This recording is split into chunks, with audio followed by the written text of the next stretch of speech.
Hello there, Caroline or Miss B Overseas. Thank you so much for joining me today. I am certainly happy that you are here.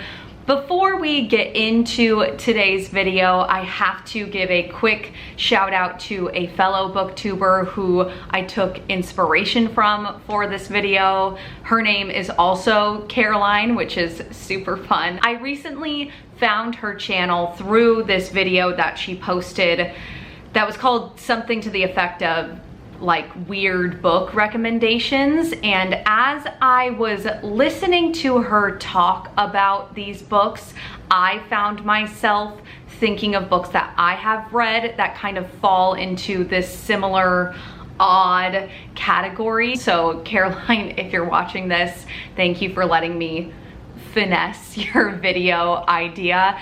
I will go ahead and leave a link to her video in the description below, so that way you can go watch it and subscribe to her channel and binge all of her videos like I have been doing. I'm gonna go ahead and frame this video slightly differently. I think that word weird can be so subjective, so instead I am going to categorize this video as books that I have read and enjoyed, and then after finishing them, just been at a loss of who to recommend them to. Maybe it's you, dear viewer, watching this right now. Maybe it is you who would get just as much enjoyment out of one of these titles. The first book that I am going to tell you about is The Nest by Kenneth Apple. This is a middle grade, and if there was such a thing as middle grade horror, that's what I would classify this as genre-wise. This story is told from the perspective of a young boy who at the beginning learns that his infant brother is very sick and is in danger of dying, and around this time he begins to have these dreams where he is visited by this queen wasp whose nest is like right outside his bedroom window, and in these dreams the queen wasp says that her and her hive can help save his baby brother, but in order for them to do that, he will have to give them something in return. So often middle grade with speculative or magical twists can be very whimsical and bright and happy, and this book is definitely not that. The overall tone of it is very melancholy and slow and dark. There's some things that happen in it that are just like, I remember when I was reading it, just kind of deeply unsettled me. There is this character that is kind of stalking our main character that has this cart full of knives and keeps asking the main character if he needs any of his knives sharpened. If you're looking for a middle grade book where you are very creeped out but can't exactly put your finger on why, this may be the book for you. The next book that I have to recommend to you is Rosencrantz and Guildenstern Are Dead by Tom Stoppard. This is written in stage play format.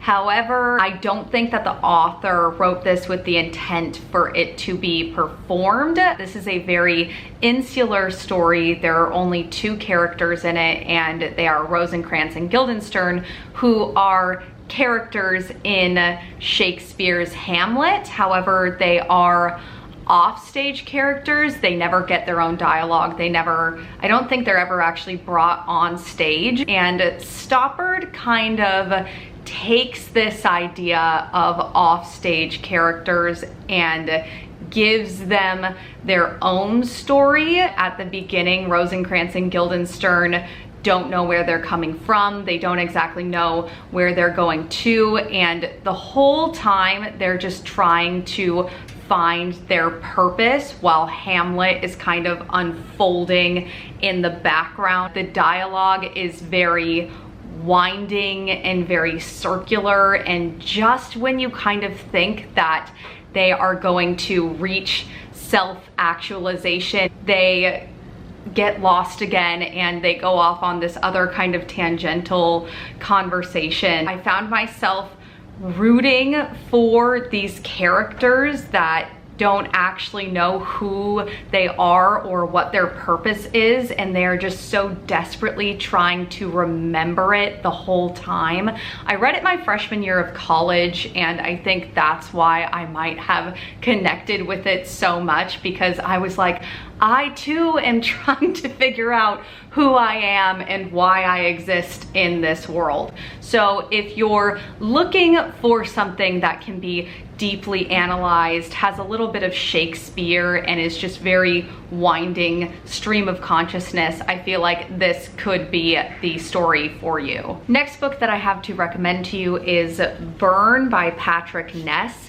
This is definitely one of those books that is genre bending. It's a little bit historical fiction, a little bit speculative, a little bit thriller, small town crime, and then about halfway through, it definitely takes a sharp turn into the like science fiction genre. What if the instigation of the Cold War was actually a dragon worshipping cult trying to fulfill a prophecy to wipe out the human race so that dragons could live in peace? I could definitely see people making the critique that this is one of those books that tries to do a whole lot, and in attempting to do all of those things, it doesn't actually get any of them quite all the way accomplished. One of the main characters is a young mixed race girl, and then another main character is a young Asian boy,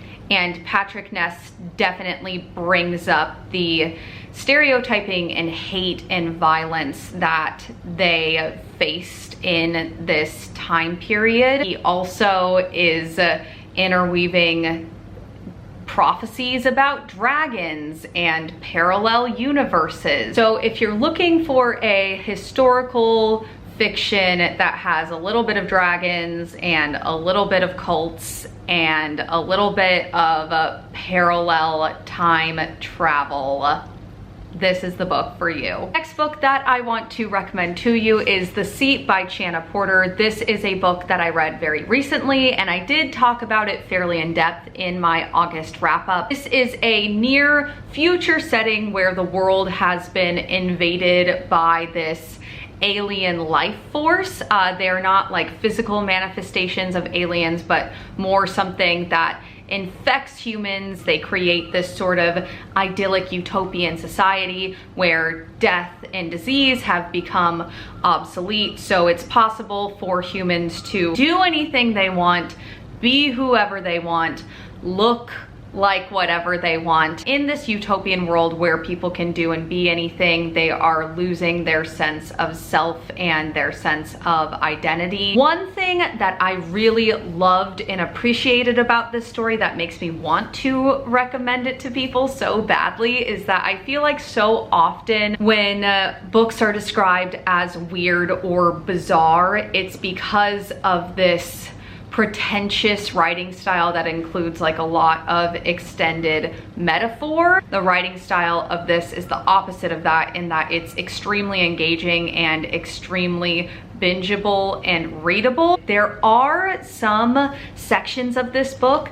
that do that thing where they speak almost directly to the reader. For example, the book opens up with a chapter titled "Tips for Throwing a Dinner Party at the End of the World." Relax. People may think they want to indulge, get too drunk, incapacitate themselves with weed, but really they just want to appreciate this fragile moment while the outside world falls down. So if you are looking for a short and sweet and extremely, in my opinion, bingeable read, but still has that who are we, why are we here theme to it, this is the book for you. The final book recommendation that I have for you today is 13 Doorways, Wolves Behind Them All by Laura Ruby. And before I tell you about it, I just have to get it out there that that is one of my favorite book titles of all time. It's a little bit historical fiction, but then also a little bit speculative. One of the storylines that you're